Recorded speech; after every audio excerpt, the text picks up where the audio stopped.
listening to Happy Jack's RPG Podcast. I'm in Max. Pursuing the RPG hobby with reckless abandon. Why, hello. I don't see. I asked you guys if you had your mics on. Yeah, he didn't have his on. It's all good now. Hello, and welcome to season 20, episode 15 of Happy Jack's RPG Podcast. My name is Stu. I'm Stork. I'm Scott. And Scott Woodard has joined us again.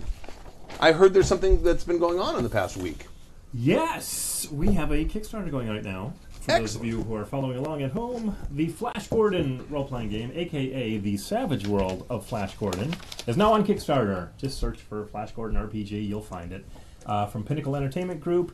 We launched on Tuesday. I'll keep it short and sweet, don't worry. Oh, no. No, I'm making sure I have the right mics this time. Oh, cool. We launched on Tuesday at noon Eastern. We wanted $15,000 as our primary goal, and we made it in the first hour. And last I checked, because I really do want to keep track of this during the show, we are now currently at 53,733. So we're doing pretty well. And our big news that we announced today was that Sam J. Jones, Flash Gordon himself from the 1980 movie, will be writing the foreword to our core rule book. So how cool is that? That's fantastic. He'll save every one of us. Very cool. And what comes in the Kickstarter so far? Good Lord, we have lots of awesome stretch goals, and I'm glad you asked. We have a 192-page core rule book, a 192-page source book called The Kingdoms of Mongo, which covers 9-10 kingdoms in great detail with Savage Tales and all sorts of other goodies in there. We have a GM screen with a 32-page adventure called Journey to the Center of Mongo. Mm-hmm. We have a custom set of dice, custom playing cards, or action deck, as it's the vernacular in Savage Worlds is. Right. We now have a range of metal miniatures.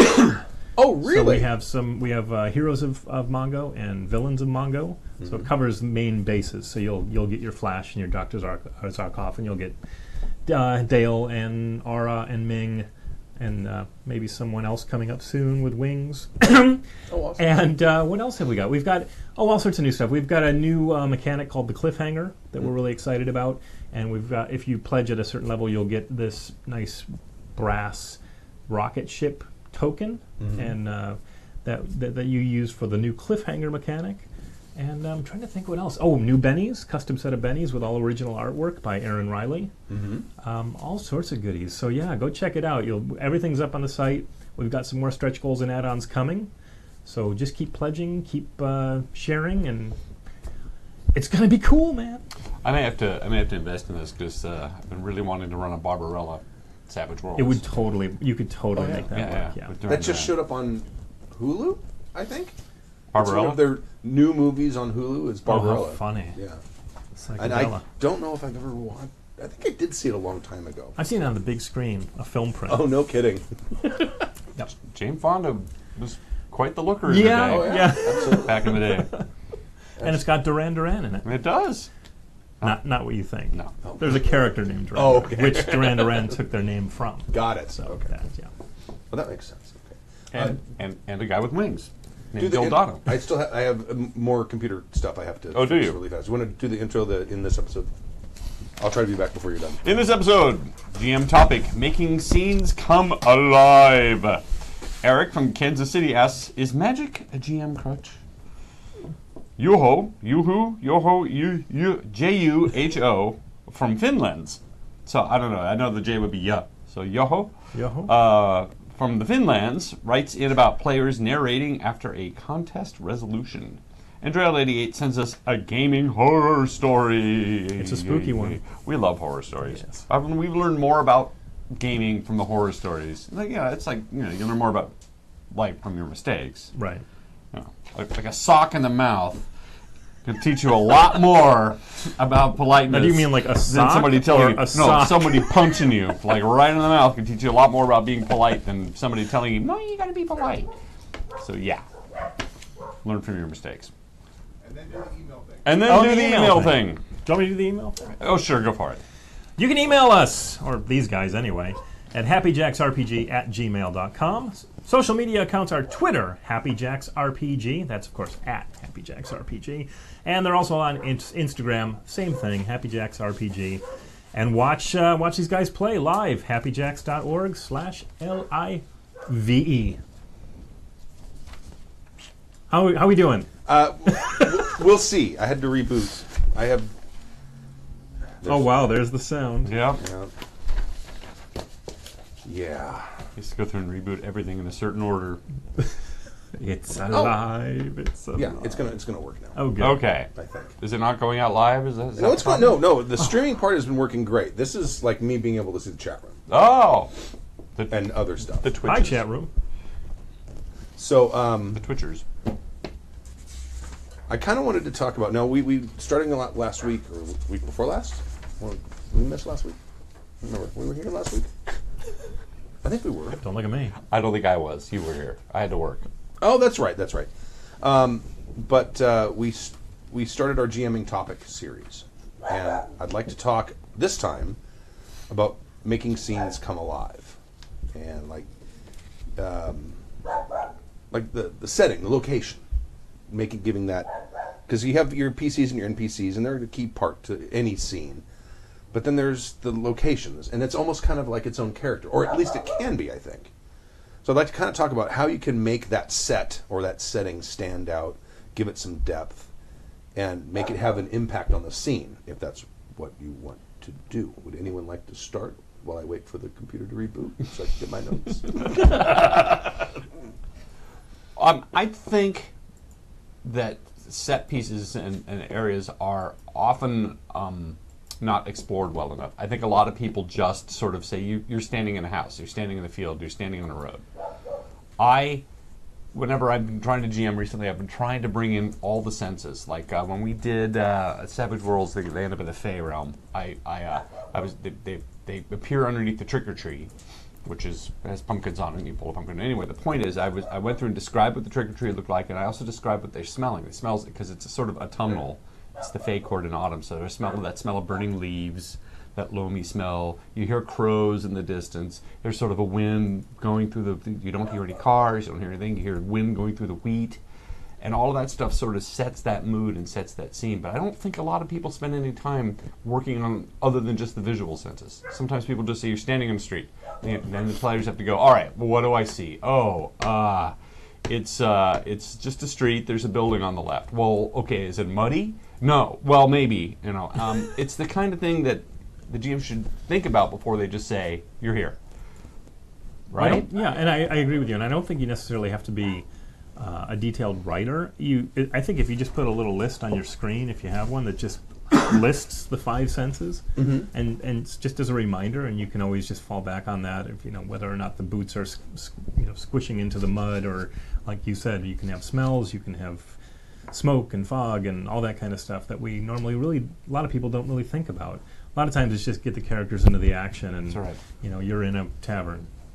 I think you're doing your players a disservice and yourself a disservice by not describing the other two senses, 3 senses. Well, there's 5. We usually actually, they've been sort of revisiting that, and there's like more than a dozen. Yeah, because there's senses like knowing, and it's not touch, it's something else. But there's a sense like knowing if you're upright or at an angle, because we can intrinsically do that uses your inner ear. And there's other ones too. I don't remember. It was in the doctor's office. There was a magazine sitting there, and I'm reading through it. And there's other senses we have that use all the same sensory organs, but use them in different ways or in combinations to do other things besides just the 5 basics.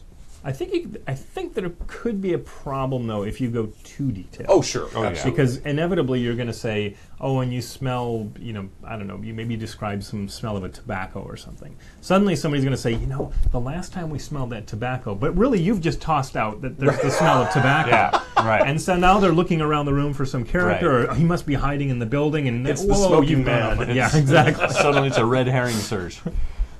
And they go shoot the bear. But within reason, I think absolutely exploit all the senses. Touch is a rare one, I think. Or no, not touch. Taste. Taste, right. People usually don't go around licking trees.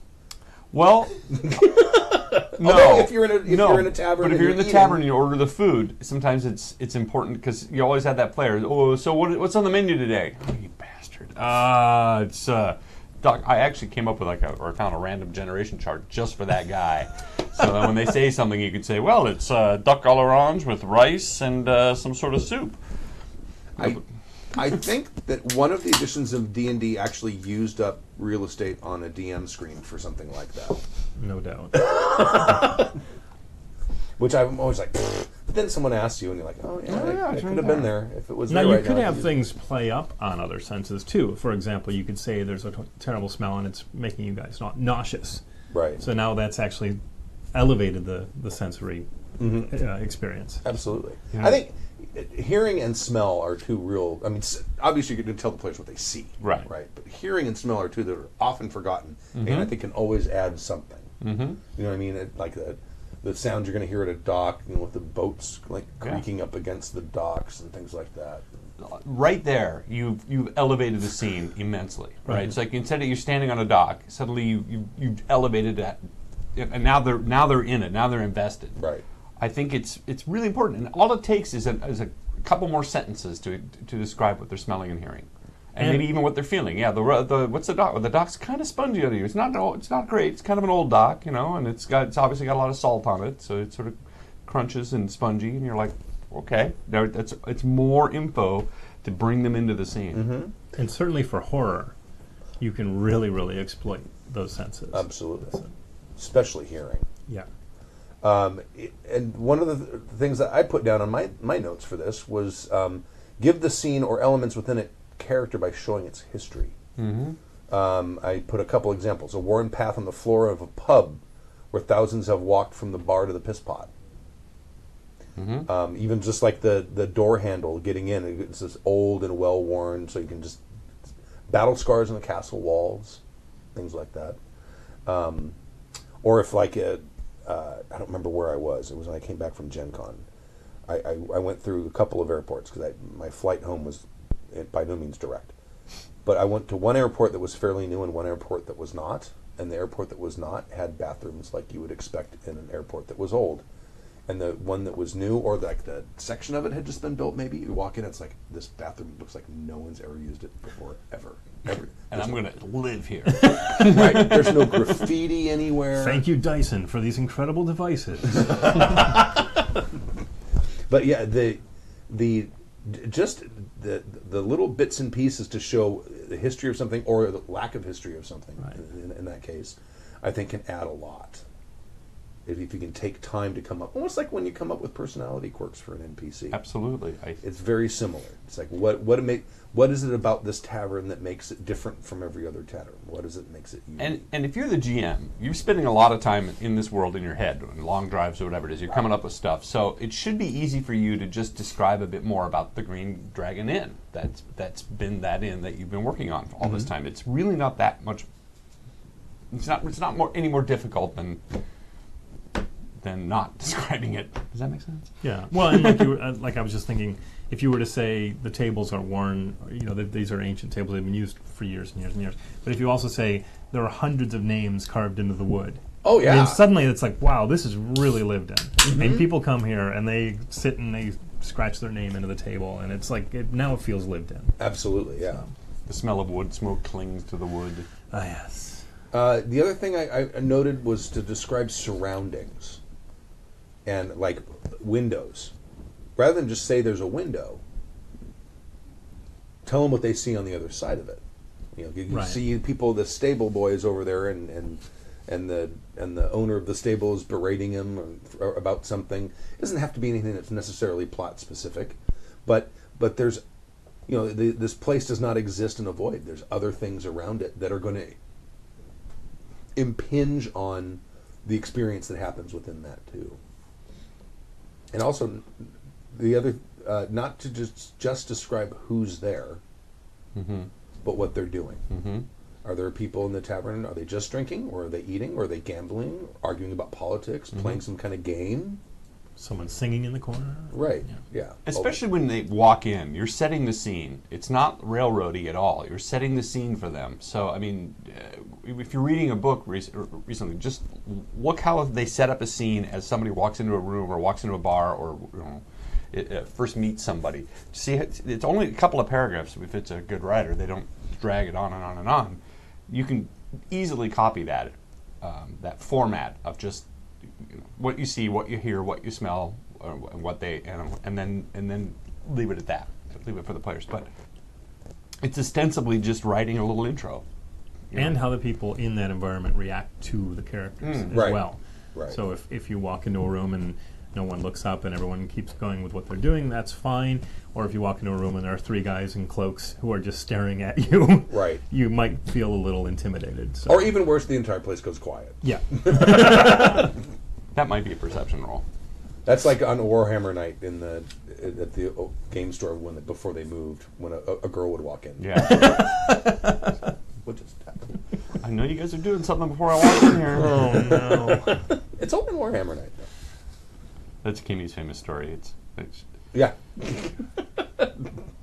She would walk into gaming stores. I'm going to paraphrase. She'd walk into the gaming store and it would just be quiet. She's like, okay, there's a lot of people in here and I know you were doing something before I walked in. What the hell? They're all like deer in headlights. I'm just going to go over here. See, on role-playing game nights, that's not unusual, but Right. there's not a lot of... In fact, I was just listening to another podcast who were talking about a Warhammer podcast, and they're talking about why there aren't very many women interested in it, and the big thing they brought up was that there's not a lot of characters in Warhammer that women can identify with, because there's very few female characters in Warhammer. I mean, there's like there's the battle maidens or whatever they're called. I can't remember the name of it. There's like one army that no one even has it in a store. You have to actually special order. So you can't even walk into a game store and find like these. hugely a shame. Yeah, it is. I mean, it really is. It really is. I think there's untapped potential there. Right. Mm-hmm. And I mean, just make female heads for Space Marines. Because obviously the armor is not going to change. Why They're not? these big, huge, monstrous... Have some female faces. It's so funny. Just, I mean, speaking of that, it's a bit of a tangent, but like a few weeks ago at Halloween... A few weeks ago, where am I? What? Yeah, wow, it really was. It's a time. Wow, was, we yeah. went through a time portal there. I remember there was one of those, this photo, this costume wins Halloween, and it was a young girl, maybe 12 years old, in a full Warhammer armored suit. Oh, it no was kidding. Phenomenal. That's Yeah. awesome. So That's fantastic. you never know. Sir Guido brought up an interesting point. He says, when setting the scene, I try not to be too descriptive. I don't want to describe the players out of ideas. Like in one game, the GM started describing this apartment complex that previously was a school, and she took several minutes describing everything we saw. One player got upset because she was planning to do some stuff that you'd normally see in a school, but she was described out of her inventiveness. Yeah, that's dangerous. Yeah. And I've noticed if it gets too long, the players start getting antsy. Mm-hmm. So I think you really need to drill down on a couple of specific things if you're going to like show the room has character. Don't describe every table Right. and all of the names. Pick a few things that Right. really stand out. For example, if you walk into an old classroom, say the smell of chalk still hangs in the air, and suddenly they're like, okay, I remember what that smells like, and I know exactly what I'm entering here. Right, So. right. Or the little section in the back with all of the pillows and the bookshelves where the kids do their reading. We had that. Mm-hmm. I had that in college. Really? No, I'm just kidding. The pillow room. I think if you over-describe anything, I mean, you also run the risk, as he said or touched on earlier, is giving away some stuff that might actually involve a perception roll, or even just you've given away the plot. Oops. Yeah. Don't worry. I didn't mean to tell you about the guy that was hiding in the back. What I meant to say was That sound of the chainsaw coming from the other room. Yeah. Right. Did I just describe the contents of a drawer no one opened yet? Sorry. Sorry. Yeah, I think there's a balance, because I've noticed it even in our games when I start describing things, and I'll go and a lot of times it's off the top of my head, so it's a little ramblier than if I had written it down. But I will notice that people will start to kind of feign interest or just not bothered to do so. Well, I know when you're describing, sometimes I'm looking through my sheet for like my next move, because and we're listening, but don't, it's because people aren't rapt on your every hanging on your every word doesn't mean people aren't paying attention. That's not what I mean. All right. So that's all I have on the top. Anything? We don't have anything else on that, or should we go ahead and move on to the emails? I think we've described these rooms in too great a detail now. Okay. All right. Yeah.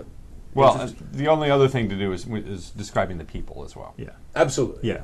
But I mean, we kind of talked about that a little bit last time. Reactions and such. Right. And I think next week, the topic I came up with for next week is how to build a good villain. So that's next week. It's a good one. Building a good villain. Learn how to go. Exactly. Did you see Justice League? No. Oh, you haven't seen it yet? Okay. No. It's very good. I just worked 10 days straight. Okay. I had yesterday off was the first day off. So My only complaint, now this is not spoilers, is I was not really that. I didn't find the villain that interesting. yeah, that's what everybody's been saying. I thought it was a good film, but just the villain just didn't. I mean, he's there and he's a It's bad just guy. another And he's CGI tough. villain. That's Yeah. kind of a problem. Yeah, But it's another just ubiquitous CGI villain. and that's what I mean. At least with Guardians, they actually had a guy in a costume, right?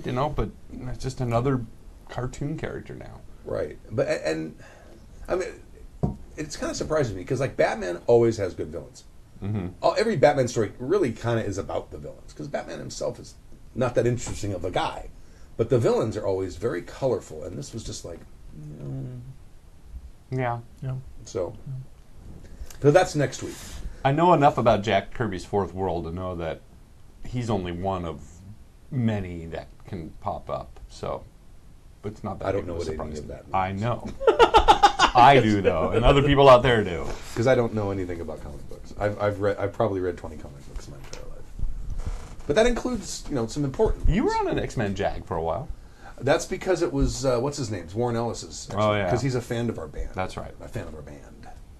He used to do a podcast and he would play songs by us. We'd do Google searches for the band. Like, who's this Warren Ellis? He's a comic book He's writer. a drunken. He's in a lot of stuff. He's a drunken English curmudgeon. Right. But that's why I read that and then the Joss Whedon ones. I read the Joss Whedon X-Men too. That was really good. Okay, is Magic a GM crutch? From Eric in Kansas City. Dear Douche and the Von Douchingtons, I'm working on a campaign for Pirates of the Spanish Main from Savage Worlds. I've noticed I'm having trouble coming up with a good play hook that doesn't... hook, pirates. Because there's a hook with it. Okay, sorry. Get the hook. Yeah. That doesn't involve at least some magic. My wife is a player in the game and does not enjoy fantasy or magic. She doesn't mind some, but definitely doesn't want it to be a world of magic and dragons. So my question, is magic a crutch for GMs to use for plots? This can also go for the super-duper advanced science. Yeah. Without some form of magic or super science device that is threatening the world, the players are just running around looking for treasure, and that seems pointless after a short time. I'm watching The Spaniard's Ghost, and I'm really enjoying it, but you're not far enough in yet for me to see how you're going to flesh out the campaign. Too bad Jib's on here.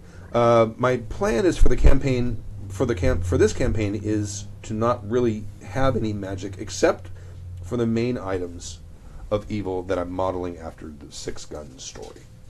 Let me know your thoughts, and also if you have any ideas.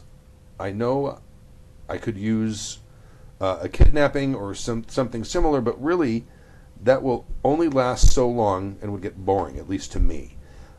If I got drug out or was constantly being rehashed, if it got drug out or was constantly rehashed one way or another. Thank you for your advice. Love the show. Eric from Kansas City. P.S. Drink or not, I wouldn't want to take away your player agency.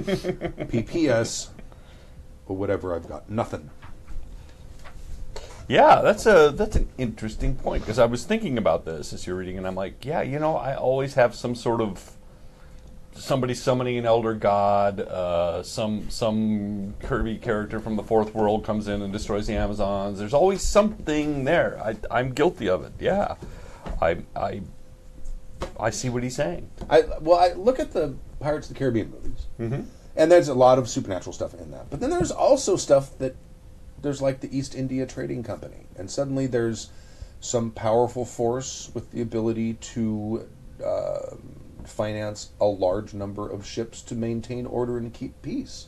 That's a great thing. I mean, Black Sails has no fantasy in it, right? And it held together pretty well. And there's plenty of action and intrigue, and it all comes down to people, I think. Yeah, absolutely. And you know, I used to play Top Secret for a long time.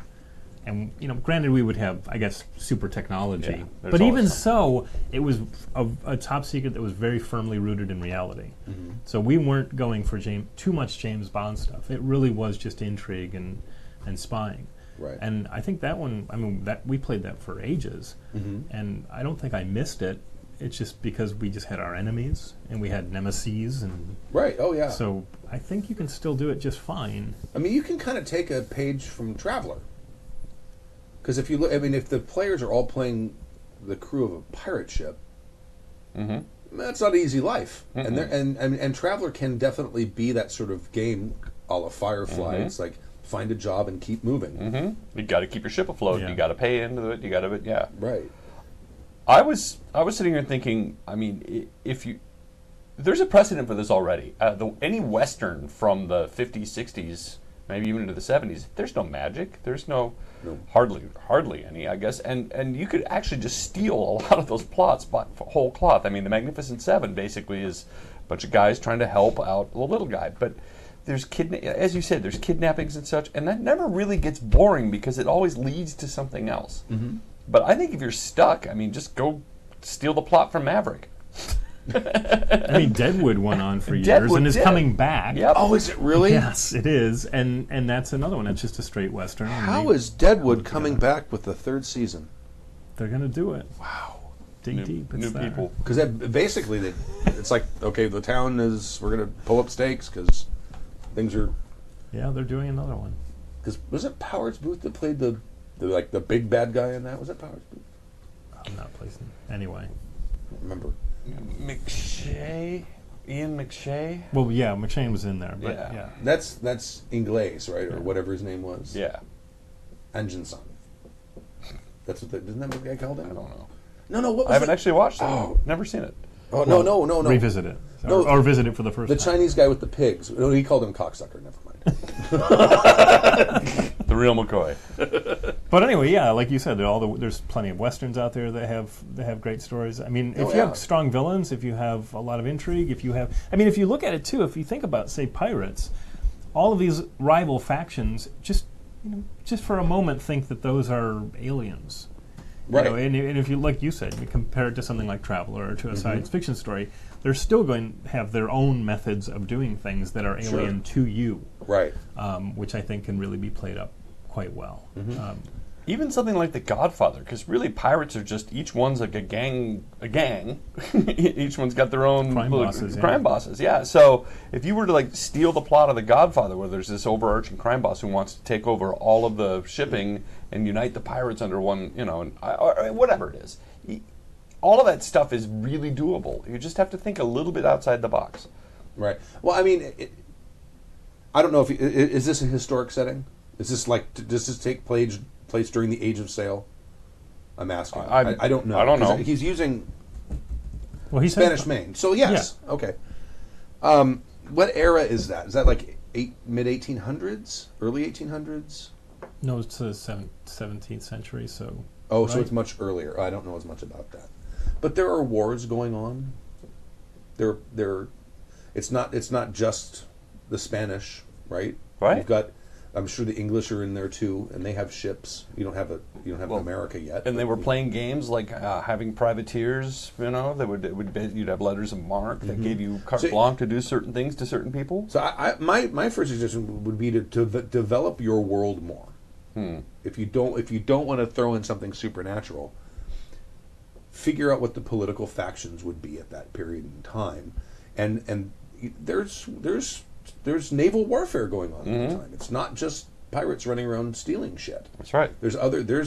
You may have to avoid an armada, and that would suck. Yep. And you can use that to limit where the players are going. It's like, oh, you've heard that the Armada might actually invade Tortuga, where you're really spending the night. That there's like nine ship warships based there, and we can't go there anymore. At least not until they leave. And another thing you can do is, because I mean, if they're doing a Pirates of the Spanish Main storyline, there's still stuff there's still superstitions. Oh yeah. There's still people who think there's magic. And you can present stuff that comes across as being magical. I mean, it can go the Scooby route. Absolutely. There's absolutely no reason why you can't still have magic that isn't really magic. Right. Well, I just last night I just watched Master and Commander. Oh yeah. The Across the World or Far. Yeah. Russell Crowe, right? Really, it's the only one movie. Yeah, it's the Master and Commander one. Yeah. Well, the book series is like 10 books. Huge. Yeah. O'Brien. Yeah.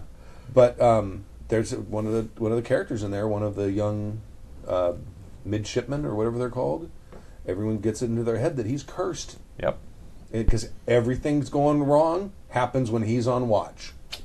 They spot this ghost ship that was just a giant Spanish frigate, and they hit doldrums when he was on watch, and it's staying, and it doesn't let up until he kills himself.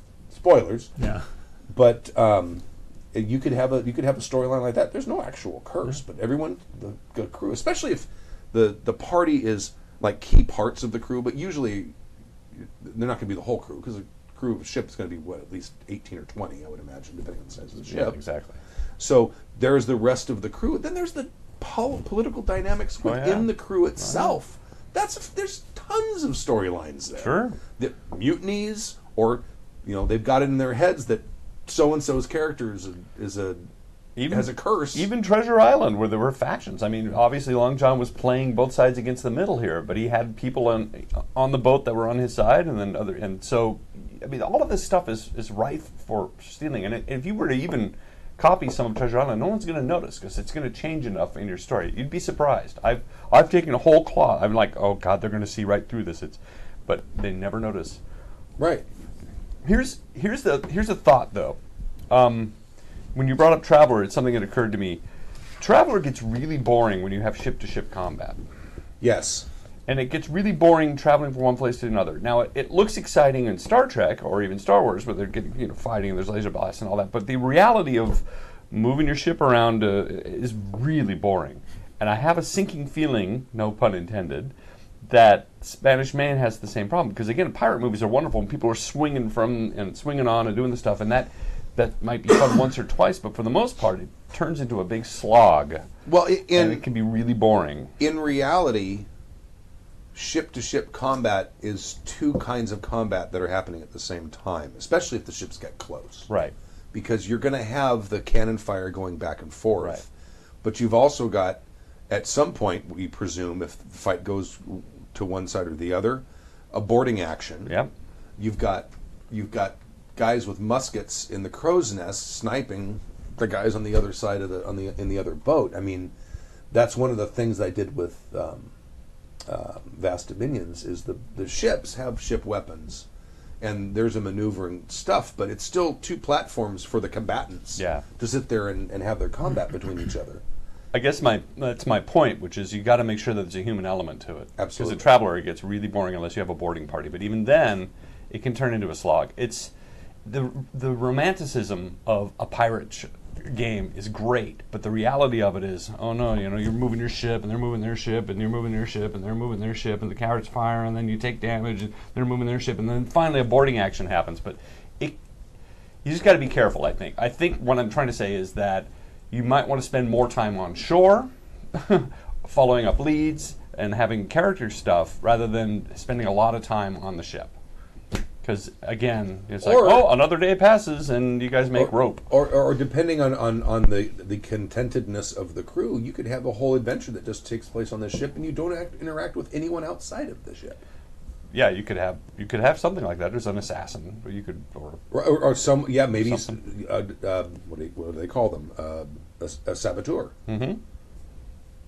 or spy or something. Yeah. Maybe they go along and they notice that someone's turned out all the fresh water barrels. There you go. Now we have to go to a port. Why do we have to go to a port? Right. Where's the nearest port? And who did it? Is the person who did this want us to go to this port? And if so, why? Right? Right. I mean, you got lots of... You don't need magic. Yeah. Nope. And finally, I mean, it's the age of exploration. The stuff that we know today in the real world Right. is alien back then. It's going and interacting with natives in the Americas or Haitians or Africans or whatever. It was completely foreign to those characters. Absolutely, yeah. And that there is cannibalism. You can always have fun things to do with that. So there's lots to do. A parrot. Incan temples and... Yeah, A parrot. absolutely. A talking bird was more than a novelty. It was freaking magic. This guy has this parrot and it imitates voices. I mean, people are like, they've never seen or heard that before. Nevermore. All right. That's a crow. That's a true. raven, rather. That's I'm true. sorry. That's true. Technically. So thank you, Eric from Kansas City, for the email. We appreciate it. The next email, players narrating what happens after conflict resolution. Who would like to read this? Well, I haven't read one. Okay, go. But I have no idea how to pronounce this person's name. Yuho? That's what we guessed. Apologies if we get it wrong. We're going to say players narrating what happens after a conflict resolution from Juho in Finland. Hi, Happy Jackers. As the Swedes have now been so present in your show lately, have they been? Yes. Oh, wow. We got a lot of Swedes listening to the show. It is. I don't know if you've noticed. You're in the industry, but Sweden has slowly been taking over the RPG industry. There's a bunch of games coming from there. It's dark there for a long period of time, so they have nothing better to do but game. It's awesome. Well, that's awesome. That's awesome. Well, anyway, here's an email from Finland for a change. There is debate in Finland. There is debate if Finland is part of Scandinavia, but we take a part of all the leading RPG countries, that's in quotes, glory that is headed towards, correct term, Nordic countries. I contend that Finland isn't really Scandinavia. They're in fact they're Laplanders. They're up there with the reindeer. They're really far north. They just get lumped in with Scandinavia for convenience sake. I mean, their language is what Tolkien based Elvish off of, because it's one of the proto-European languages. That and I think Hungarian. Wow. Like the only thing similar to Finnish is Hungarian, and that's separated by thousands of miles. But it's a very, very ancient, weird culture. But they're not really Scandinavian. Their language bears no resemblance or very little resemblance to the Scandinavian languages. Okay, that's cool. I didn't know that. Finns are weird, man. It's a weird place. No offense. We would like to apologize for what Stork just said to all of our Finnish listeners. I've only read the first paragraph. Anyway, moving on. But thanks for that insight. That's fascinating. After a long hiatus in role-playing, I have now activated in-gaming again. Because of life and family, it has been one-shots in conventions and online gaming. In my youth, my group's main game was RuneQuest, that we used to explore the world of Glorantha. And here explore meant heavy combat-oriented adventures. Yeah, we were all 15 Oh, too. yes. Yeah, we all did that too. We're going to explore this dungeon. Yep. Dungeon crawls. This background led me a couple years back to HeroQuest, the system, not the board game, which is HeroQuest is the greatest board game of all time. And I love the system. It takes all the crunchy stuff away and lets the GM and players concentrate on the story. As the system, for some reason, is still niche, I have found myself mostly GMing than playing it. Okay, there is other systems like this available. That's what is Powered by the Apocalypse. Yes, Powered by the Apocalypse. Fate, I think. But anyway, but this hit me not least with the default setting being Glorantha. After this free advertisement for Chaosium, I get to my actual topic. Thank you, we're finally moving on. In HeroQuest, like others too, all the contests are resolved so that the outcome is success or defeat in varying levels. Complete, major, minor, marginal. These correspond with yes and yes but idea. Now, when keeping up on this? Yeah. Now, when the resolution of the contest is ready, the good old way is that the GM narrates what happens to the character and the players listen in awe. Aww. As the GM, I really would like to hear what the player had in mind about the outcome and be entertained with the unexpected outcomes. As a player, I really would like to narrate myself what happens to my character. Narrativist. Especially in HeroQuest, for example, a combat can be resolved with a roll of 2 dice. This leaves lots of room for interpretation and narration. So what is your take on this? Have you let players narrate outcomes of contests, and how did that go? Did you lose the control of the story with this? Do's and don'ts. Thanks for the great show. Juho from Finland. P.S. Kippis. That is cheers in Finnish. I hope I said that right. Drink. I only have coffee and it's gone. P.P.S. If this topic has already been addressed in your show in the past, could you please point me towards it so that I could listen to it? And I am a rather new listener and haven't listened to all the past episodes. Boy, then you've got a huge archive to delve into. Yeah, you do. Yeah. We've been doing this a while. Or you could just start listening from now and just keep listening, and you'll hear all that same stuff. Yeah, I'm sure we tend to repeat ourselves a bit. So, the players narrating what happens, narrating their own outcomes. What do you think? Lots of games, that's the default. A lot of games. I find it tends to take the pressure off the GM to come up with things, especially if you get a weird die roll. Like if you're making a... Well, it depends. I mean, obviously, in combat, yeah, I completely agree. But, like, it depends how much narrative control as GM you want to give up. Obviously, you need to give up all of the narrative control for what the characters do. And if you have, like, a dramatic success... you may depending on the group, you may need to kind of temper their narration. Like if they say, "Okay, I'm going to attack this guy," and I got a dramatic success, I cut his head off. Right. It's like, well, maybe if it's a mook, or this is the dramatic conclusion, and and the fight has been sufficiently dramatic, and this is a great way to end it. Sure. Or if this is, well, I don't know. Maybe even let them do that, even if it's like. I'm no mere hedge mage. I'm no mere hedge mage story. Have you heard that story? I have not.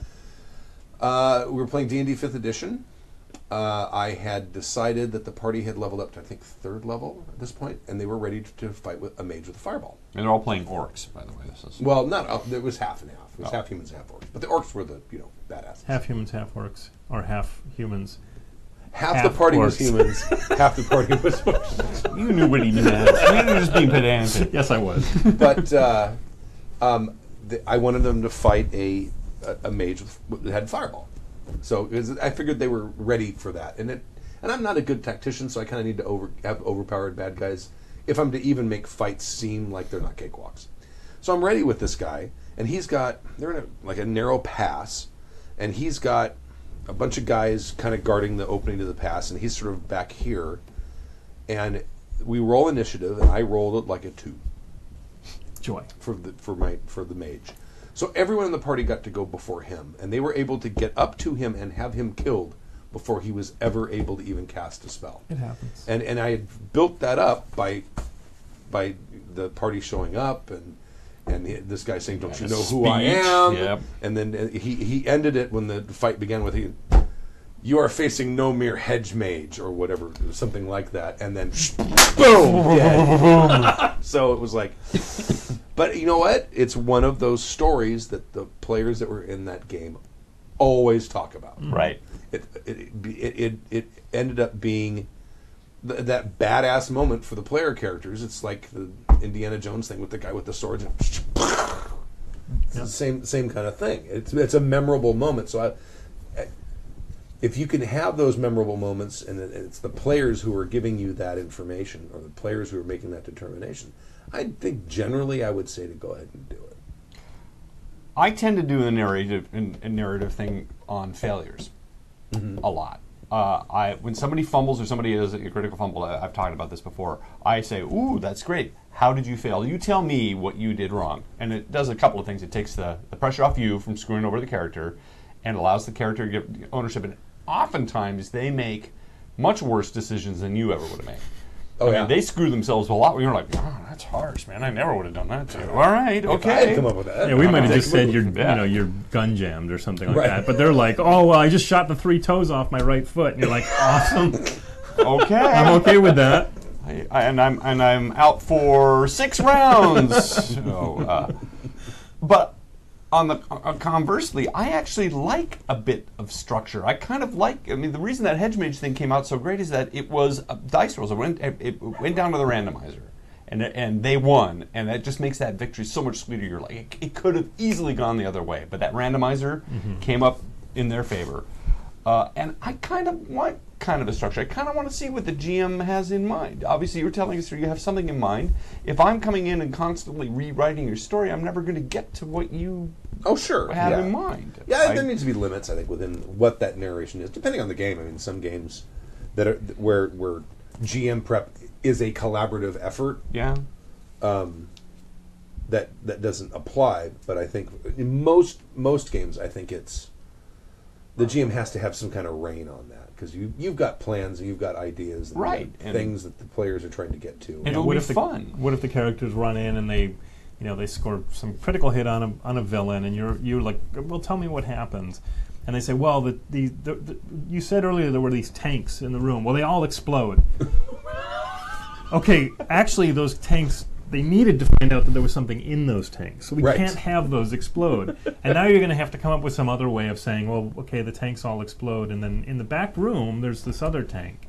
And it just becomes a little cheesy. So you just got to be careful there. Yeah. Along those lines, and I'm just going to pimp Flash Gordon a little bit, because it's a perfect opportunity. We are introducing this new rule called the cliffhanger. And that actually allows the players to, if they get stuck in a really, really dangerous, potentially dangerous or tricky situation, they can flip this token over, and it gives either the players a little control in how they want to resolve it, or the GM can help them along. And we also have a little card mechanic. But one way the game master can run it is to say you flip the token, and you guys can dictate exactly how you get out of the situation. Oh, okay. And so that's kind of a fun way, because of course it really plays up the old classic serial idea that the car went over the cliff. There's no way those heroes could have survived when we saw that film end. Tune in next week, when that's exactly what we're trying to emulate with the cliffhanger. So I think in that case it works extremely well. So does the token get flipped back? No, we're just at this point. If I remember correctly, we're doing it as a one-time use thing. But you also there's a way it'll recharge bennies and things like that when you do it. So it's a real big event. One time per session. What's that? One time per session, and then it gets reset when you come back again the next day. But that's cool. Yeah, I like that idea. And cliffhangers are awesome. Oh yeah, just in general. That's how you end your games these days. It's been really wonderful, because he's like, I think it's a good place to end it. We're like, what? No! I ended a campaign that way. There was when I ran the Vast Dominions game. Yeah. The party had discovered, in the previous session, they had discovered that there were giant difference engines, basically, because that era, it's like a mechanical computer. Right. But there were a couple of them that had achieved consciousness, and they found in the last session they found like wax cylinders for like a Victrola or whatever that had been imprinted with the predictions of one of these mechanical AIs, and they found that, and I had a recording of it, and I played it for them, and I said, okay, we're done. That's it. End of the campaign. And they were furious.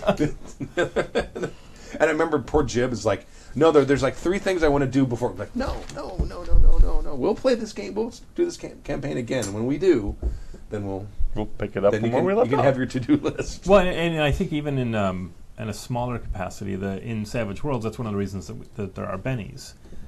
Is it at least gives something, a tool in the player's hands where they can kind of adjust the storyline a little bit, or adjust events a little bit, whether it's even re-rolling a terrible roll. And so I think that also puts a little bit of narrative control into the player's hands, which I think works extremely well. Yeah, it does.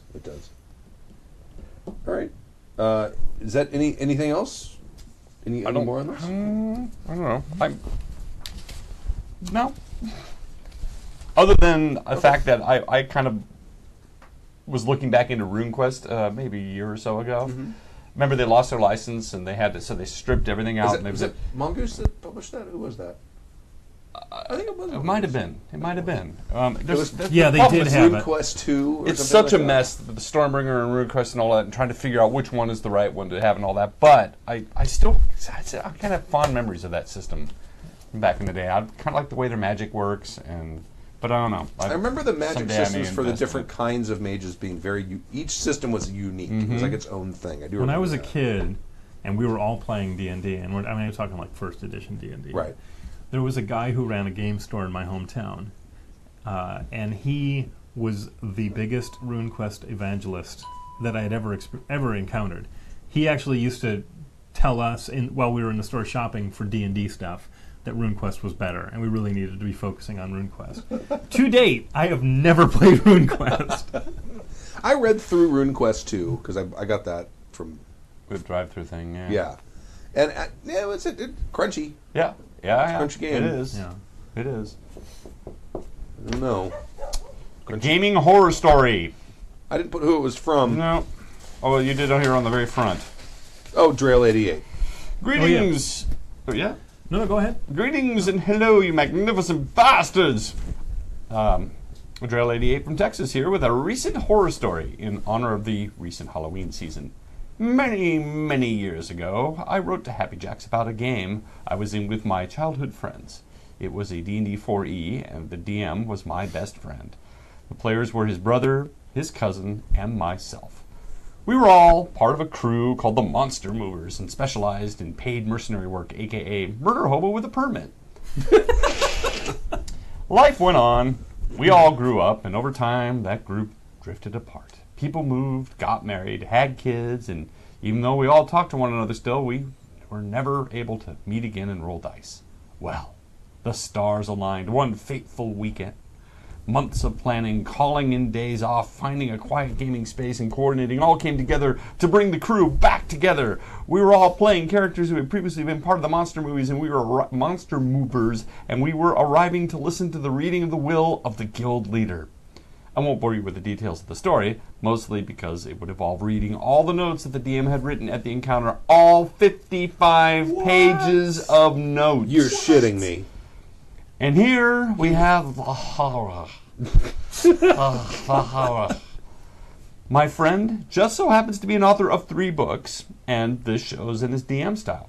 The entire game was him reading pages of notes, telling us exactly what happened and when, the only difference being how badly we were hurt and how close we were to death. Try to start up a conversation with an NPC he hasn't started out, he hand waves the conversation. Attempt to go through a door that doesn't have information behind, door won't open, and is impervious to all forms of attack to break it down. The biggest groan-worthy moment was when the group failed a perception check to notice an oncoming ambush. But since he had planned on at least one person making the check, we all found ways out anyways. Our characters weren't just on the rails of the train. We were sitting in Disneyland ride, where you are a passenger to the narrative, and your arms and legs are securely inside the ride at all times. And they're singing "It's a Small World" after all, I think. The session ended with the group winning against a half-spider goddess in the Underdark. The group survived the trip back and a big "the end" as part of the narration. The end. The end. Go home. Yeah. I suppose the good side to all of this is my and other players all expressed our lack of agency, and he himself admitted that it was the writer in him and he didn't want the story to go off the rails. We all had fun. It was the gang back together after 6 years, but I suggested maybe we could run the next game, or maybe I could run the next game, and the group agreed to give it a shot. So I guess this is a cautionary tale. Be careful letting authors DM for your games. It can be amazing, or it can be very, very bad. Thank you, from Texas, Drail88 on the forums. That's kind of PS. That's kind of. Oh, is there a PS? PS. Never. No, not applicable. This is kind of the opposite of letting the players do all the narration. So this was really a dramatic reading. Yes. Yes. It's not a role-playing game. With a captive audience. Right. Yes. Now, this begs the question, though: was he doing this before? You just didn't notice, and now he came back around, and you're like, "Wow, this guy's isn't. Has it always been like this? Has he always been this talky? I seem like we have more fun. Maybe time gives you perspective, and you forget. I seem to remember having a lot of fun, in my Champions games, and then going back and thinking about it a lot. I'm like, there were some arguments. There were some bad times too. I forgot about all that. Yeah. Oh, absolutely. Yeah, we get rose-colored glasses Yeah. to look back far enough. Yeah. I mean, I played in a Cthulhu game once a long time ago. I'm not going to say who GM'd it, but it was very much like this. And it was a published adventure, if I recall correctly. and it was just a lot of reading, and very little happened. I think one of us got turned inside out. Do you remember which one it was? I think there were Byakuya involved. I don't know. I'm familiar with that one. I don't know. The original. Well, because I mean, I have the book for Mass of Nyarlathotep. It's vast. Yeah. You could play that campaign for a year and a half, easy. But I don't remember there being a lot of reading for the players. A lot of props in the back that you cut out, and tape together, and stuff. But that's new. That's new stuff. Old school stuff. I mean, remember the TSR modules? Was just blocks and blocks of text. Yeah, but blocks and blocks of text over many scenes. But people, a little paragraph. At the last con, there was a guy reading from the module. That was the way he GM'd. That's the way, and he went there and he had the module up there and goes, okay, and he started to read stuff, and I'm like, oh my god, it still happens. Was it organized play? I don't know. I just was. They were like on the table next to us, and I was like, oh no. That I've experienced that in organized play. Yeah. Far too often. Oh yeah. But a lot of it is because they haven't necessarily had a lot of time to prep. Right. So they're basically learning as they go along too. Well, and they're trying to be fair. They have to give the same adventure to everybody. Some certain constraints. Right. Yeah. But 55 pages. Okay. Yeah. No. Yeah. A paragraph. Yes. Like even like when I think back to the very first role playing game I played, it was in this dude's basement, and it was D&D, and it was the basic set, that red box, I think, and it was the sample adventure in the back of the book. It wasn't even a complete dungeon. It went on for like a level and a half, and then stopped.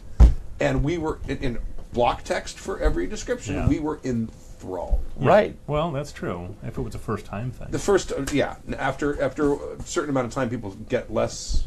In Search of the Unknown for me, man. Right. And I still remember it, and I was like 11. Mm-hmm. And a lot of that was read. Ravenloft was good. It turned into a whole thing. But I think also we didn't know any better back then. Yeah. That was the way things were GM'd. That's the way Gary Gygax had constructed all of the adventures. I mean, a dungeon delve.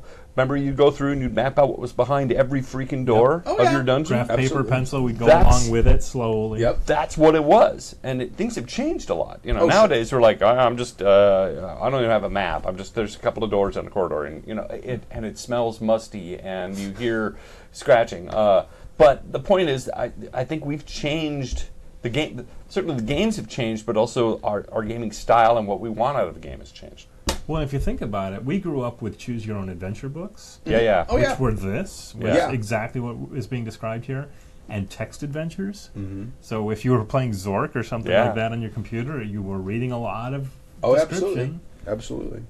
So it's not so alien and it's so outrageous, but it's just times have changed. Not 50, but not No, 55 pages of material. That's Good insane. gravy. A couple things that have been mentioned on the chat. About to be eaten by a brew. Cloak72 said, "Tell Scott that I'm blaming him if I can't afford my meds this month." There you go. Have you checked your? Don't shirk your meds. Have you We checked? have gone up a little bit. It depends what you got. Yeah. You might be able to shirk your meds for a month. Just a month. $175, you get the box set, and it is really sexy. I'm just going to say What's that. in the box set? Everything. Everything you It's mentioned a and then big, some. chunky box with art all over it, and it's solid, and it's just great. And all the books and everything come in there. I saw, when I was at Gen Con, I saw all of the stuff for the Savage Worlds Rifts Kickstarter, because they had all that stuff there. I'm like, looking at, I'm like, I should have done the Kickstarter. I would spend half as much money. Yeah. Oh, here's another selling point for you. Slipstream is no more. It's dead end, right? So if you really want to play pulp sci-fi, this is going to be the next. This is the gateway now, because although you can still find copies of Slipstream, they're rarer and rarer, and it's only one book. This is everything. And then some. Slipstream was, effectively it was Flash Gordon with the serial numbers just well, ground off. Right. And now this one is official, so it is Flash Gordon, 100% licensed. There's there've been some people on the forums that were trying to find a more pulpy sci-fi kind of thing, and they were like, "Well, this is coming out soon, so yep, you might as well, as you say, invest in it now." Because it's only going to be more expensive when you have to buy it in separate pieces. Mm-hmm. Think twice about those meds. Yep. Ethereal Flux asks, quick question for the panel. My local gaming store put all the GURPS 4th edition stuff up for 50% off for Black Friday. Should I take advantage of it if I don't have any GURPS stuff? Wondering why they're liquidating it. They might be liquidating it because you may have Steve Jackson. There are a number of companies that go out of their way to support gaming stores.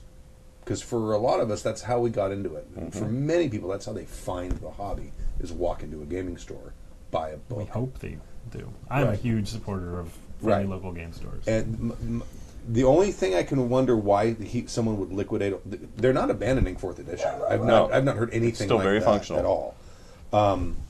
The only thing I might wonder is if that's kind of maybe a knee-jerk reaction by the owner, because now all their stuff is available on Drive-Thru-RPG, and that just happened within the last month. That's true. Yeah. What's the new? See, I haven't bought it yet, but what's that new box set that they've done? Dungeon Fantasy. Dungeon Fantasy. Maybe that's another thing. It's GURPS, right? But it's all the extra stuff is gone. It's just about running a D&D like game, right?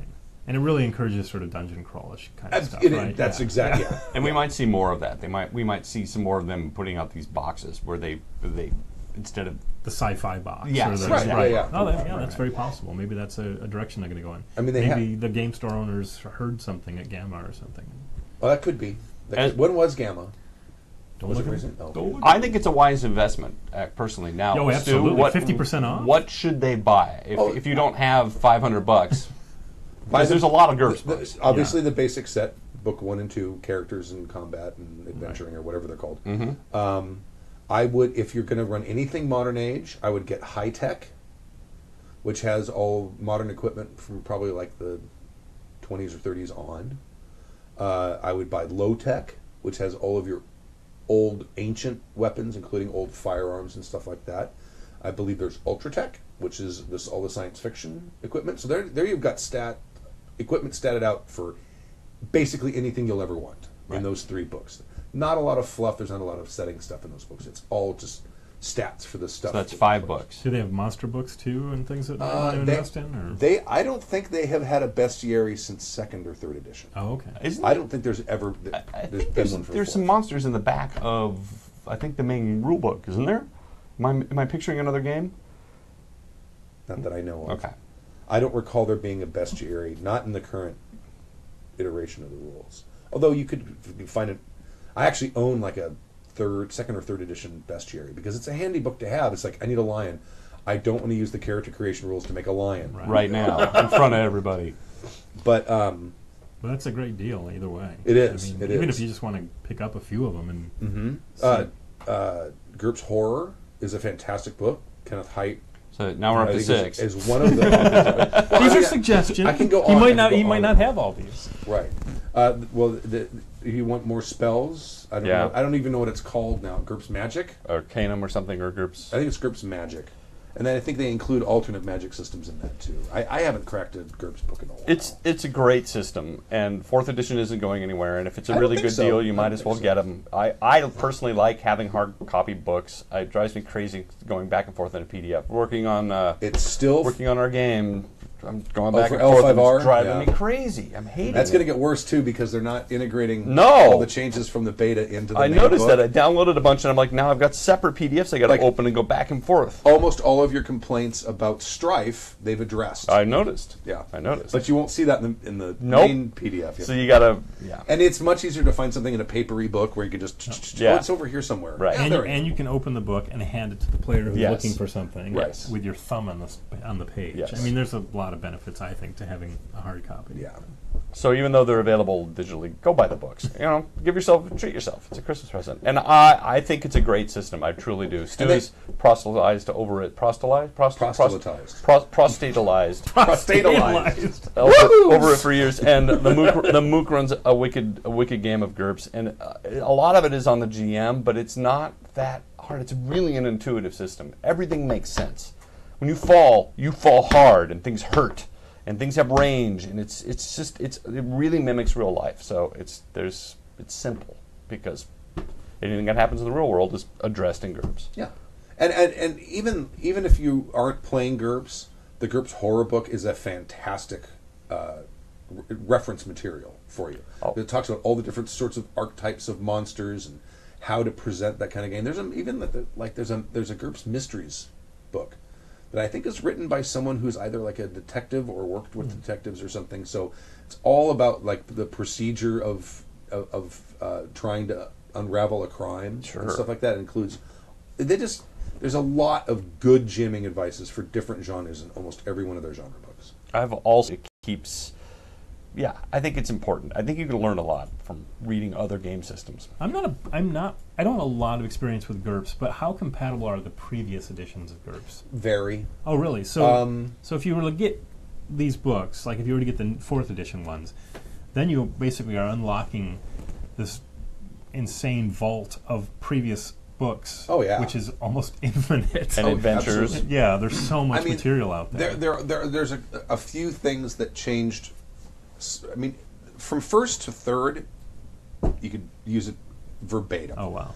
4th edition, there used to be two aspects to armor. There was passive defense and active defense. Passive defense reflected blows glancing off. Right. Active defense, active was it wasn't called active. I don't remember what it was called. Anyway, that's like the damage absorption. Right. They got rid of passive. Oh, okay. But you could literally, like, if you're looking up monsters and looking up dragons or something in the old bestiary, you could just ignore the fact that there's a passive defense. And quick correction, I have played GURPS. Oh, you have? GURPS Bunnies and Burrows. Oh, did you really? I did Excellent. years and years and years ago. And Toon is part of that as well. Well, it's stripped down version. Very much so. Very stripped down version. There is also GURPS Lite out there as well, which is Yeah, a that's great great. gateway in.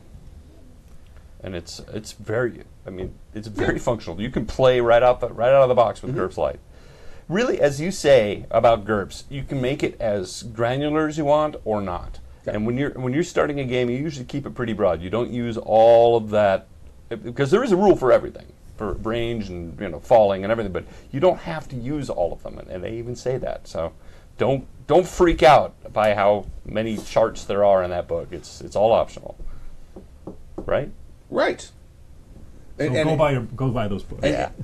I honestly can't think of a book that you wouldn't get some value out of. Yeah. Really. That's awesome. Even like the GURPS Powers has all you could just the first 2 books include a lot of stuff in 4th edition that weren't in previous editions, including being able to make superpowered characters. But like the GURPS Powers book gives you just way more options and stuff. And when Steve Jackson was on a few years ago and his friends were on, they were saying, I think you asked them what genre is best for GURPS, and they said like post-apocalyptic Fallout kind of stuff.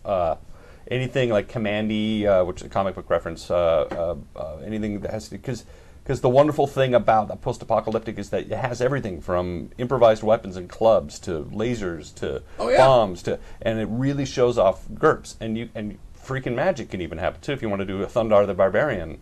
GURPS is the perfect system. So if you want to run a post-apocalyptic Fallout Thundar the Barbarian, go look that up, kids. And you'll have all the stats. It's for all it. there. I mean, you can the level of minutia you can go into in GURPS sometimes gets daunting. Well, that's what I'm saying. But don't let that freak you out. You look at GURPS High Tech, and it's like 18th century firearms, table. Yep. And it's like, oh no, there's not. They'll have like, there's an assault rifle. There's not just an assault rifle. No, there's an AR-15. They went through and labeled each one. And then there's also the M4 that the Marines use, and that's a different caliber, so the amount of damage is slightly different. And there's the Russians, the Germans, the Koreans. Yeah. I think when they were on, they mentioned that they actually would get together and they would like boff each other on the back and say, all right, so if you were doing this, how much would that hurt? And they were sort of making notes and doing some research. I seem to recall reading at one point that Steve Jackson dabbled in boffer LARPs. Yeah. So, or was involved in SCA or something like that. So yeah, they did. I remember reading in the old Pyramid or whatever the newsletter was before that they would reality check certain things in combat. And yeah. Just an excuse to go out to the firing and hit range. each other. All right, and I don't think there was anything else. We have a friend of the. Long story short, he was down at Weta, and they were asking questions about like, so if this person was holding a sword, how would it? And so, well, I don't know. Let's go find out. So they went down to like their armorer, and he pulled a two-ended sword off the wall and took a stance to see how the weight of the blade does this, so it forces you to hold it this way, and so the artists are taking notes and all that. So that's kind of what they did with GURPS, I think, is they went through and they figured out, well, if this rifle does this, you can't be using your hands, and again, it can get as granular as you want, but they've done. It's now in what, 4th edition. They've done a lot. There's a lot of years of research involved there. All right. Anything else? Anyone else? Anything else you want to plug? Anything else you want to talk about? I'm all good. No, Steve Jackson never said where he got his ideas from. No, that is true. He's currently Grumpy. Yeah. Well, We interviewed him shocked. a long time ago. Shocked. Many years ago. It was funny. He's It a was funny curmudgeon. as hell. He's a curmudgeon. He's a funny curmudgeon. He's doing something right. Oh, absolutely. Yeah. I saw a copy of Ogre in a game store. I think they wanted $500 for it. Wow. Wow. No, the original one? no, Or the the Kickstarter. big giant box that, It's half the size of this 80 table. pound box or something. It was crazy. That's what your Flash Gordon's going to look like when you guys are all Yeah, done right. with your. It's going to be an 80-pound box. All the stretch goals. Oh, yeah. So, do you guys have some kind of calculus to figure out if you hit this level, you're going to add this to people's stuff? How to make sure that you don't inadvertently lose money? Don't look at me. All the money stuff is handled. I'm really curious about that because it's like, I mean, even when you're talking about digital distribution, there's still a cost. Yeah. It's not much. But Well, I mean, to be fair, Pinnacle has done like 15 Kickstarters or something Right, like yeah. number. So they've got a formula. Obviously, they are able to work out shipping and factor all that kind of stuff in. I don't know how it works, but yeah, there must be some method behind that. There's an algorithm somewhere. Yeah. Zola's algorithm for shipping and handling.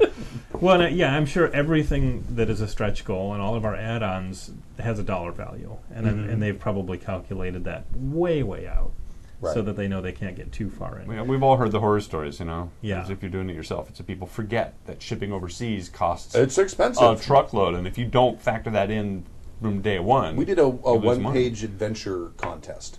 It's called Two Sides, One Epic. And so you basically two 8.5 adventure contained just on that. Yeah. People sent them to us. We took an afternoon and read through them and judged them and came up with like 1st through 10th place or something. And I had prizes to send to people, including certificates.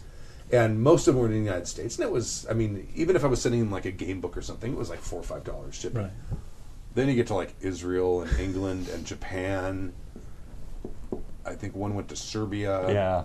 And it got alarmingly expensive. We also sent some game stuff over to the troops during the Iraq War a while ago, and that was also quite a bundle out of pocket. Well, that was because it was going to a FPO or whatever, or APO, right. whatever it is. It was still just normal U.S. shipping costs. It's like it's going to We were sending a lot of stuff. Yeah, and it was heavy. It was books and. They also have, I think they do have now some kind of a shipping incentive for this kind of stuff, if I recall correctly. So if you go on the Kickstarter page and scroll down to the bottom, you suddenly see all these sort of international icons. I really have not researched this, but it seems like that there's something in place right now for overseas distribution for Kickstarter supporters. That's good. So I don't know how it works, though. That's something I would love to find out. I'll look into that. Right. It's So what's your total? How do we do? Let's see. I think we are just shy. We're still just shy of 54,000. So if somebody could just pledge $70, we can get to 54,000. What's the next stretch Oh, goal, 55? correction! It just updated. Oh! 54,127. There you go. So, Cool. So, so if we get to 55, we have another stretch goal that'll get unlocked. do you know what it is offhand? I would have to scroll and look. That's all right. But I'll do that. Or is while it you- secret? No, it's posted. I think okay. we've got up to 60 listed already. So, Do you know what the largest Kickstarter Pinnacles had is? Riffs. Yeah. Oh, it was Riffs. Yeah, that was 300,000 or 400,000. Was it It really? did extremely well. But again, that is a very long lasting RPG that has been around for decades, and It Rift fans are a ton hard. of, yes. There's a zeitgeist attached to it. Yeah, Yes. there totally is a zeitgeist. Oh yeah, I'm gonna play Rifts again. So yeah, at 55 we have a minis add-on. That'll be coming up next, and that introduces a few more miniatures.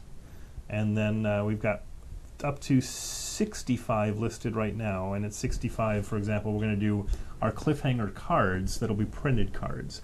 So what'll happen now is that we'll actually have available a selection of cards to make it easier on the GM. And they can actually, if somebody calls the cliffhanger, they deal out a card, and that will show you at least a sort of a skeleton of what the players can work with to come up with a way to get out. Oh, and that's it'll cool. also Okay. show in the corner what the benefits are of doing that. Sounds like a really fun game. It should be a lot It's of really fun. pulpy, and it's We're really pushing for that And- attitude. And as Stu said when he was running his Big Blue Monkeys, so when you're flying through space in your ship, down is Is you down. fall out of the ship is down, Right. right, and up is up, and so yeah, we had scientists in the group, and they just can't wrap their brain around the fact that space isn't behave that way. There's gravity in space. Oh yeah, I remember When you fall off the ship, you fall.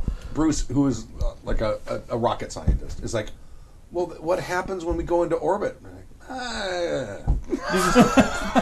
Your ship comes down and lands. That's right. Yeah, it's very simple. Up is up, and what like, about at the bottom of the planet? He's like, are the planets flat? No, their planets aren't flat. We aren't barbarians.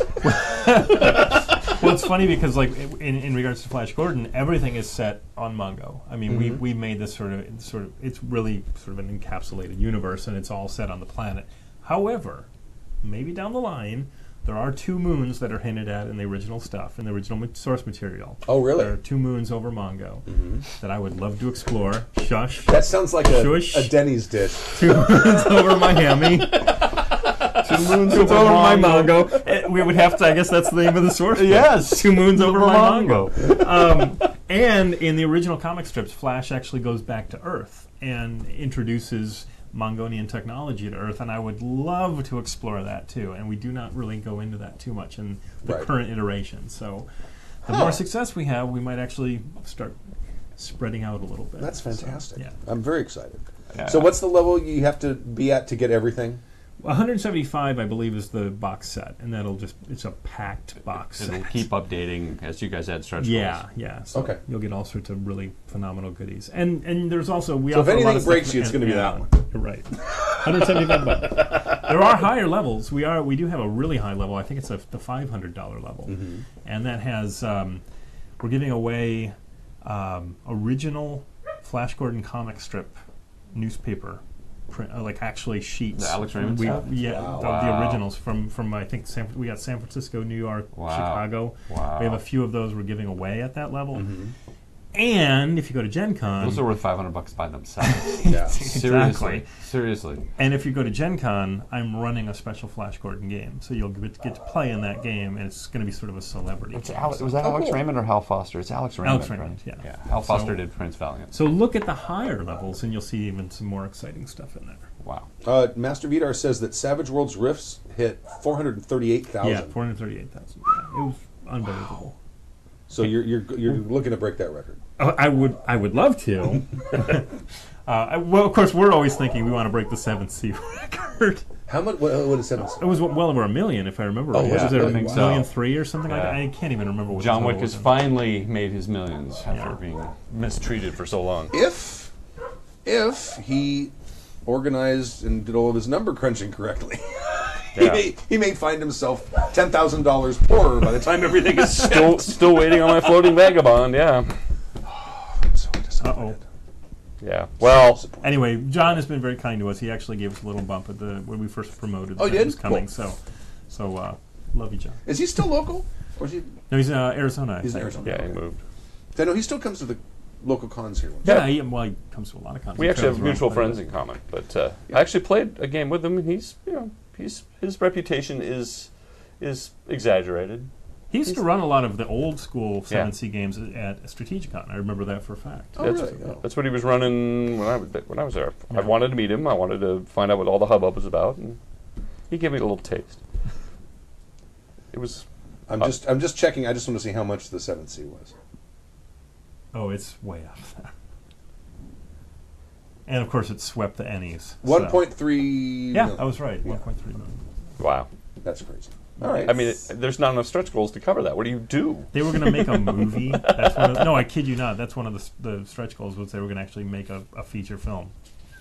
I think it's a terrible idea. It is. Personally. I have not seen one really successful game movie. They always seem like they're sort of shot on shitio and but the Dungeons and Dragons movie was fantastic. Snails. I think I told you last time because I wrote that book Cinema and Sorcery, and I had to watch a lot of these movies, and I revisited Dungeons and Dragons, and I have a little bit more appreciation for it than I used to. Oh, really? I do. You'd have to read the chapter. Okay. You have I a will. copy. I have a copy. Read my chapter on Dungeons I will. and Dragons movie. I'm not saying it's great, but compared to the rest of the Drek you had to sit through, it was the least offensive. Yeah. probably. Crawl does not hold up, does it? Crawl does not hold up. When you read the backstory about that film, you kind of get a little bit more appreciation for Did they what make they were able to do. direct-to-video sequels or 2 and 3, yeah. They did. Yeah. Okay. I thought they did. I can't remember what 2 was called. 3 was Book of Vile Darkness, Okay. and it coincided with the release of the Book of Vile Darkness for 480. What's the one with Christopher Lambert in it? Highlander? Yeah, he's in it. He's in one of those D&D reboots, I think. Sure of it. Really? Maybe. I don't know. I don't remember him being in there, but anyway. You know, a movie I have not seen since I saw it in the theater that I watched last night. I'll give up. Well, on Netflix there is I guess it's kind of a documentary called Jim and Andy. You heard about this? Yeah. It's Jim Carrey's going back and revisiting his... Because he had people shooting. Because he... Threw I himself want to hear into that I want to hear your opinion on this when I finish telling this. He basically became Andy Kaufman or... Tony... Clifton. Tony Clifton. Yeah. Tony Clifton. Right. But he basically became that character 24 hours a day when he was on set. Right. And he had a film crew with him for the whole thing. And the studio, Warner Brothers? I don't remember who it was. The studio said, you will not release any of this footage because we don't want people to think you're an asshole. and they've just now finally released it. But that movie was 15 years ago, maybe? Something like that, Man on the Moon. So I started watching it. I'm like, no, it's been too... I only saw it in the theater. I never watched it after that because it's kind of a depressing film. Yeah, very much. I liked it. It's fantastic. So it's on Amazon, and I bought it for like $9 or something, and I watched it last night, and then today I was watching the documentary about the making of it, and it's fantastic because things I totally forgot about it. The entire cast of Taxi all came on as themselves on all the scenes when Tony Clifton showed up and got bodily removed from the set and all of the stuff that they did, and the only character that wasn't there was Danny DeVito because he was playing his agent. Yeah, but it's a fantastic movie. And then I watched this documentary, and there's some scenes that they've cut into it. A lot of it is Jim Carrey interviewing and talking about what happened, the process. But they interview some of the cast from Taxi about what was it like to work with him. So it was just like what you see in there. It was just like that. Yeah. And I have to wonder, like Andy Kaufman and maybe even Jim Carrey, are they just like wrench-throwing douchebags? Is that how people look at them in Hollywood? Or are they like, oh my God, he's just so committed to his character? I have not worked on a show with Jim Carrey, but word on the street is he's a wrench-throwing douchebag. And he's nuts. He spent a lot. I mean, he's crazy to begin with. You can sort of see it. It leaks out on the screen. But apparently, in real life, he's just kind of wacky and not real stable and makes outrageous decisions. As far as I know about Andy Kaufman, I think he was psychotic. I actually don't find him that funny. I've never really did. I mean, but I get it. It's important to have somebody like that. But and his Ludka character was great. But then he just, I mean, his stand-up was just hard to watch, where he's doing Mighty Mouse, and I'm like, I have a feeling Stu and I might disagree with you, but I appreciate what he does, but I do think that he set about to just see how far he could fuck with people. Yeah, he did. And then and then he antagonized wrestlers, and then when they actually attacked him, then he was all in it. That was all an act. All planned. Yeah, It was I all know. planned. Because Jerry Lawler, who's Yeah. the guy that he ended up fighting, who supposedly broke his neck, Yeah. he's in the film. Yeah.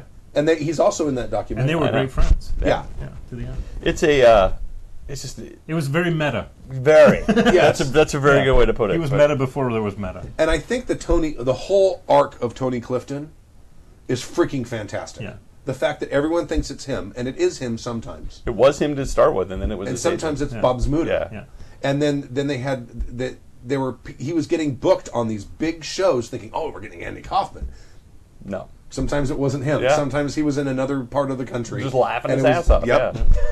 Yeah. And Tony Clifton's still out there. That's the right. thing. It's so Yeah. weird. It's like, he could Wheels just within show wheels. up. Wheels within wheels. I love that. Anyway. That's it. All right. So I'll call it. Thank you for coming in again. I Yeah. appreciate Yeah, it was great. Anytime. You have man. an open invitation anytime you want to come back. I like being local. Yeah. That's awesome. And good luck on the Kickstarter. I hope you guys. Let's blow past, man. I think I may have to invest in it. I like me Savage Worlds. I like to sort of keep up on Savage Worlds. I think it's a great system, and I've already got enough money invested. I might as well just keep going. And right? you know what? It is, and I've said this about Palladium Books as well. It is a well-supported system. Yeah. It's not like someone comes out with a game and then I don't think that's all you get. It's not going anywhere. No. And there's always new material coming out for it, and it's always good quality, and that's something that there's so many independent people now who are making games, and they don't have the resources to be able to like fully support a game like that. That's games- me. No, it was both of us. So, can someone tell the Happy Jacks hosts Slack to stop sending out notification messages when we're recording the show? We're supposed to have our phones off. One of the other things about Savage Worlds, I'll just end it here, is that the community, the community that supports the game is unmatched as far as I'm concerned. Yeah. It's just everybody that I've ever met and everybody I've ever gamed with or communicated with online, they're just a great, fun group of people. Mm-hmm. You don't really run into a lot of sort of number crunching, Gronyard type characters in Savage Worlds, at least that I've experienced. Most of them we're just fun guys. We want to do like crazy games and Well, if they want that, kaiju they go games to and- something. yeah, there's other systems for that kind of stuff. But I think the whole fast, furious, fun model really attracts a really good type of person, and that's why I love it. I just think that system is just a lot of fun. Swinging in off of chandeliers, and you can do anything from a western to a science fiction to. I mean, I have a superhero-ish kind of thing going on with my Freak Show game, so Awesome. it's really flexible and fun. It is. All right, I'm going to end it.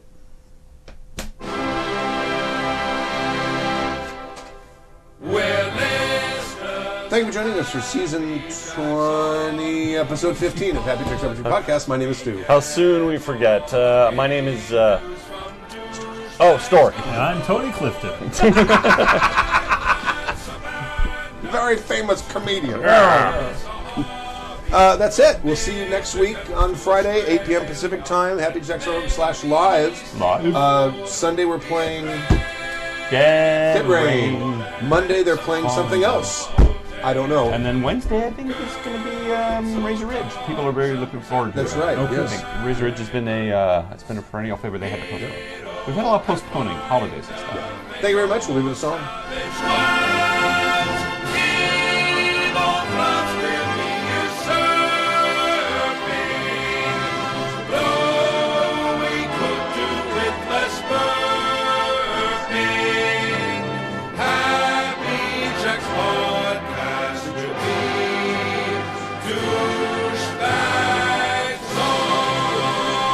I love it. Fire eater can actually breathe fire. The contortion is the second story arch, so each one of these breathes has. Are you going to Scarborough Fair? Parsley, sage, rosemary, and thyme. Remember me to one who lives there. She once was a true love of mine. Tell her to make me a cambric shirt.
The preceding program has been a presentation of the Angry Folk Media Empire.